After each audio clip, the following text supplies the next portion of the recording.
ሆን ብላ እናንተን ለማጣላት ነው እንደዛ ያደረገችው። አንቺ ወደዚህ እንደምትመጪ ስለምታውቅ እኔ ያደረገች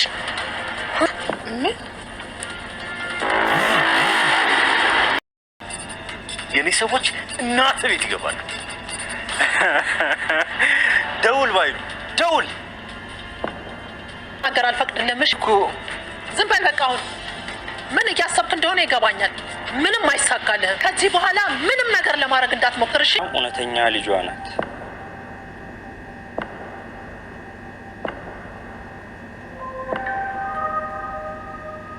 የሁለቱም ዲኤንኤ 99% ተመሳሳይ። ቃል የሰላም ልጅ ናት። ምንድን ነው የምሰማው? ትነኝኔ ዲኤንኤው በሚገርም ሁኔታ ተቀይሮ ይገኛል። ይህንንም የምታስታውሱ ከሆነ ዶክተሩ የመጣለታ ቃልዬ የብሌንን ጸጉር ልትወስድ ገብታ ነበረ። እንግዲህ የብሌንን ጸጉሯ ውስጥ አድርጓ ዶክተሩ ያነሳው የብሌን ጸጉር ይመስለኛል። እንግዲህ ዛሬ ላይ ቃልዬ የሰላም ልጅ እንደሆነች ተረጋግጧል ማለት ነው። ይሄም እንግዲህ እኛ እንደምናውቀው ሰላም እንግዲህ የቃልዬ እናት አይደለችም። ሆኖም እንግዲህ ቃልዬ ጸጉሩን በመቀየር በሚገርም ሁኔታ ዶክተሩ እጅግ በጣምም ደንግጦ ነበረ። እስከ 500 እና 600 ሺህ ብር እስከፈለግከው ብር ጥራና ልስጥ እና ይሄንን ዲኤንኤ ምርመራ ቀይረው እያለው ነበረ አቶ ባይሉ። እንግዲህ ቃልም ሴትነቷን ተጠቅማ የዲኤንኤው ምርመራ ለማስቀየር ሙከራ ቢያደርጉም ባላሰቡት መንገድ እንግዲህ ዲኤንኤው ተቀይሮ ተገኝቷል ማለት ነው። ሆኖም እንግዲህ ዶክተርም ይህንን ነገር ውስጡ አልተቀበለውም። ሰላምንም ለሁለተኛ ጊዜ ቃልና ባይሉ ሳያውቁ ምርመራ እናደርግ ብሎ ቢላትም እሷ በፍጹም በሁለተኛ ልጄን ልክዳት አልፈልግም። ስለዚህ ልጄን ከምክዳት ሁሉም ነገር ቢቀርብኝ ይሻላል በማለት እንግዲህ እየመለሰችለት ይገኛል። አሁን ላይ እንግዲህ ሰላም ቃልን ልብሷን ሁሉ ስላቃጠለችና ከቤት ስላባረረቻት እጅግ እየተጸጸተችና እያለቀሰች ትገኛለች። ሆኖም ብሌንም ሳሚ የነገረኝ ነገር በስሜቴ እየተጫወተ ነው ወይ እያለች ትገኛለች ማለት ነው። እንግዲህ ዛሬ ላይ ወይዘሮ ገነትም ቃልና ዳጊ አንድ ላይ እንዲተኙ እንዳደረገች ለብሌን ነግራታለች። እንግዲህ ቃልዬም ደግሞ ከነ መሰረቱ እየነገረቻት ትገኛለች። እንግዲህ እዚህ ጋር አቶ ባይሉ እጅግ በጣም ተደስቷል። እኔ ነኝ ያላወቅኩት ወይስ እንዴት ነው? እውነት ቃልዬ ትክክለኛ ልጇ ናት? ብሌን አይደለችም እንዴ ትክክለኛ ልጇ? በማለትም እየተደሰተ ይገኛል ማለት ነው አቶ ባይሉ። ሆኖም እንግዲህ ዶክተሩ ሰላምን በፍጹም ቃል ያንቺ ልጅ አይደለችም፣ የሆነ ነገር ስተት ኖሮ ነው እንጂ ቃልዬ በፍጹም ያንቺ ልጅ አይደለችም በማለት እንግዲህ እየነገራት ይገኛል ማለት ነው። ያንቺ ልጅ ብትሆን ኖሮ እንዴት ይሄ ነገር ሊከሰት ይችላል? ቃልዬ ያንቺ ልጅ አይደለችም። እዚህ ለምንድን ነው እንደዚህ የምትለኝ? በማለትም ስትጠይቀው እኔ ያንቺ ልጅ እንዳልሆነች የማውቀው እንግዲህ እሷም በሴትነቷ ልታታልለኝ ሞክራ ነበር። እሱም እስከፈለግከው ብር ጥራ ብሎኝ ነበረ። ቃልዬ ልጅሽ ብትሆን ኖሮ ይሄንን ነገር በፍጹም ባይሉም ሆነ ቃልዬ ይሄንን ነገር አያደርጉም። ሰላም ድጋሚ ይመርመር ብሎ ቢላትም ሰላም እንግዲህ ድጋሚ ምርመራው እንዲካሄድ ፈቃደኛ አይደለችም። ልጄውን ለሁለተኛ ጊዜ ልጎዳት አልፈልግም እያለች ትገኛለች። እንግዲህ ቃልዬም አንቺ መጀመሪያም እኔን አላምንም ብለሽ አሁንም ዶክተሩ ያለሽንም አታምኝም እንዴ? አሁን አጠገቤ ጋር እንዳትደርሺ፣ አጠገቤ እንድትደርሺ በፍጹም አልፈልግም እያለቻት እንግዲህ እያስፈራራቻት ትገኛለች ማለት ነው። ሆኖም እንግዲህ ቃልዬ እንደዛ ስትላት በተለይ እጅግ በጣም ነው የተሰማት ማለት ነው። እንዴት በልጄ ላይ ይሄንን ነገር ላደርግ እችላለሁ? በልጄ ላይ ይሄን ነገር ማድረግ አልነበረብኝም። እንዴት ነው ልጄ ላይ እንደዚህ ጨከንኩባት በማለት እንግዲህ እጅግ በጣም እያዘነች ትገኛለች ወይዘሮ ሰላም ማለት ነው። እንግዲህ ብሌንም ሳሚ ላይ እያዘነችበት ነው። ሳሚ እንግዲህ ትክክለኛውን ነገር ነው የነገራት።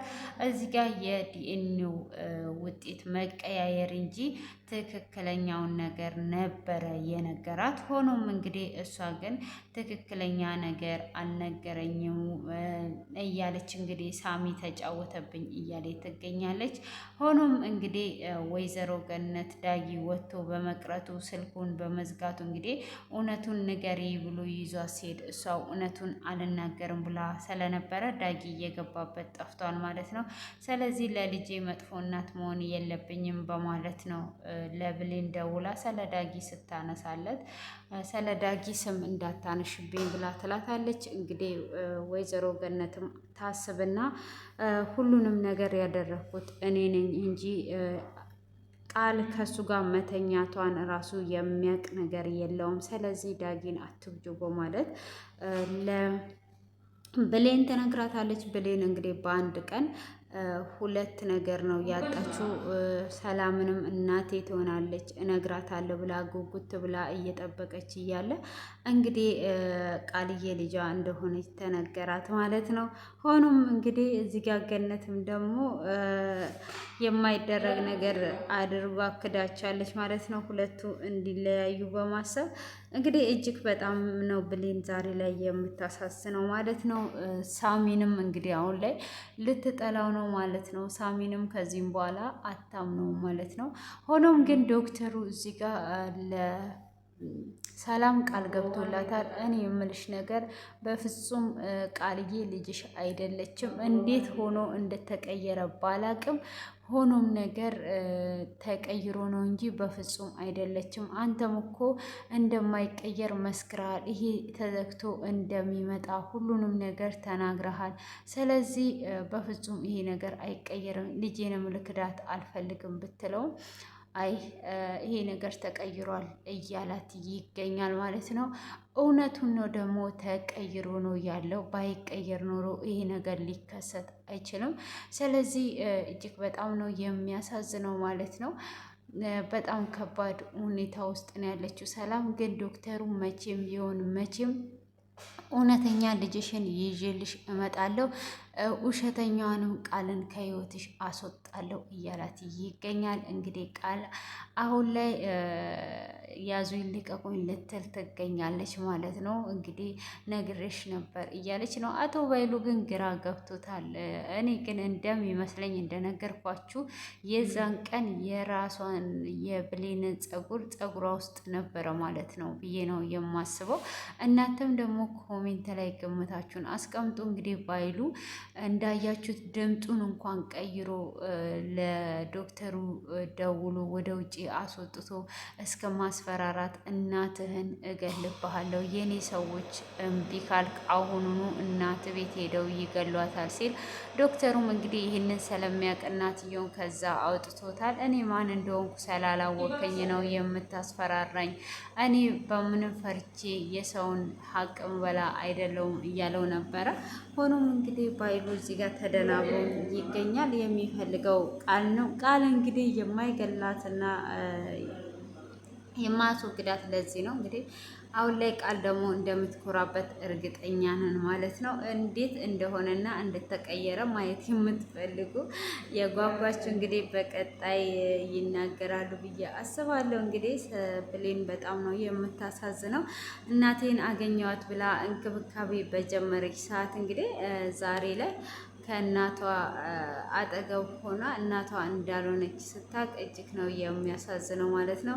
እንግዲህ ወይዘሮ ፀሐይም ወሬዋን ከማቀባበሏ የተነሳ ፋይሉን አይቷ ፋይሉ እኔ ጋ ይቀመጥ እኔ ጓደኛሽ አይደለሁም ወይ በማለት እንግዲህ ፋይሉን እስከ መውሰድ እንግዲህ እንደዚህ አይነት ጎረቤት አይጣል ነው እንግዲህ ጥሩ ሰው መስሎ ምንድን ነው እስስት ማለት ነው። እስስት ሳር ጋር ሲደርስ ሳር የሆነ ቦታ ላይ እንደዛ እንደሚቀያየረው እንግዲህ ወይዘሮ ፀሐይ እንደዛ ናት ማለት ነው። ደግሞ ሰላሉ ነው እንደዚህ አይነት ጎረቤቶች በደንብ ሰላሉ። ይሄ ድራማ እጅግ በጣም አስተማሪ ነው። ይህንን ነገር የሚያደርጉ ሰዎች ከዚህ ይማራሉ ብዬ ተስፋ አደርጋለሁ ማለት ነው። ምንም ቢሆን ምንም ከሁሉም ነገር የሚበልጠው የሰው ልጅ ነው፣ ገንዘብ ሳይሆን ገንዘብ አላቂ ጠፊ ነው እና የሰው ልጅ ደግሞ ሲኖር ለሰው ልጅ ይጠቅማል። በችግር ጊዜም በደስታ ጊዜም ለሰው የሚደርሰው ሰው ነው እና ባይሉ ላይደርስላት ባይሉ ላይጠቅማት ያ የምትቀበለውን ገንዘብ ለሚጠፋ ግን እውነቱን ግልጹን የምትነግራት እንደ እህት፣ እንደ እናት፣ እንደ ጎረቤት፣ እንደ ጓደኛ አይቷ የምትነግራትን እሷ እየወሰደች በገንዘብ እየሸጠቻት ነው። እንደምታዩት እንግዲህ ቀጣይ ላይ በጣም በጉጉት ነው የምንጠብቀው። ቃልዬም እንግዲህ ከዳግም ጋር እንድተኛ ያረገችኝ እራሷ ገነት ናት ብላ ለብሌን እየነገረቻት ነው ክፍሉ እየተጠናቀቀው ማለት ነው። እንግዲህ ብሌንስ ምን ትላለች? ምንስ ይከሰታል የሚለው እጅግ በጣም በጉጉት የምንጠብቀው ማለት ነው። ወደ ሴና ቤተሰቦች እንግዲህ እኔም ከልብ አመሰግናችኋለሁ በትዕግስት ስለምትከታተሉኝ ማለት ነው። ቀናችሁ ያማረ ይሁን።